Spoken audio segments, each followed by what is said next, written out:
Сегодня в коме проживает более 270 детей с диагнозом сахарный диабет первого типа. Уровень глюкозы в крови у них измеряется по 8-15 раз в сутки.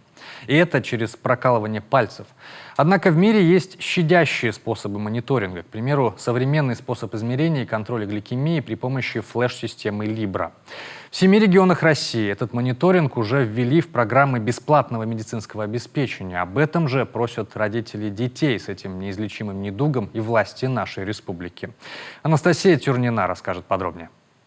Екатерина Данилова с проблемой сахарного диабета столкнулась в мае этого года. У дочери при сдаче анализов сахар оказался высокий. Чуть позже, меряя глюкометром, дома он повысился в разы. Пришлось вызывать скорую. После обследования в больнице приговор – сахарный диабет первого типа.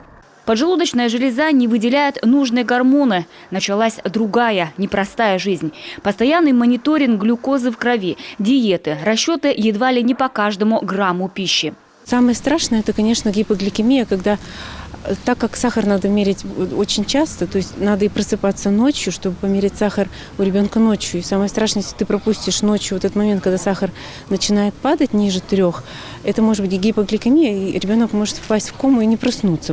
Обследуя ребенка в больнице, Екатерина познакомилась с более опытными мамами. Они-то и подсказали, что есть такая система Libra.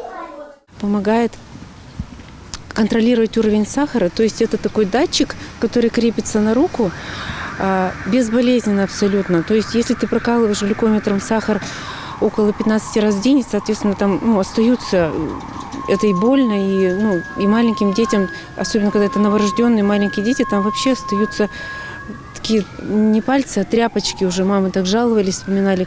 Такой сенсор 13-летней дочери Екатерины просто необходим. Она незрячая. Пользоваться самостоятельно глюкометром не может. Цифровая система мониторинга работает по приложению в телефоне. Поднося его к датчику, озвучивает цифры. Видит это на расстоянии в своем телефоне и мама.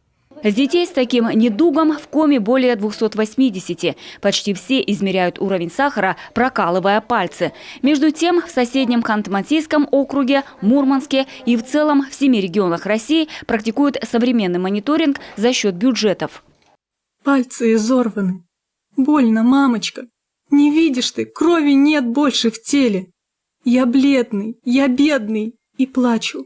Это стихотворение читает Елизавета Седунова. Диабетом болеет 17 лет. Ролик – обращение к чиновникам Иркутской области об обеспечении детей с диабетом системой Libra за счет средств бюджета. Вместо иглы ты несешь подарок. Можно я, мама, его открою? Белая кнопка прикрепим к плечику. Больше не тронешь больные пальцы. А это уже видеообращение детей, больных сахарным диабетом первого типа, к губернатору Рязанской области. Там таких детей уже более 300. И просьба все та же. Меня зовут Бельсин, и у меня сахарный диабет.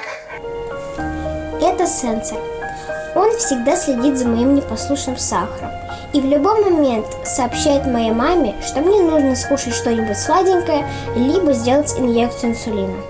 Рассмотреть возможность включения системы непрерывного мониторинга глюкозы Libra в программу государственных гарантий бесплатного оказания медицинской помощи на 2022 год просят и родители Коми. С проблемой руководство региона, Госсовет и Минздрав знакомы. На этой неделе состоится встреча всех сторон. О ней мы расскажем в наших выпусках.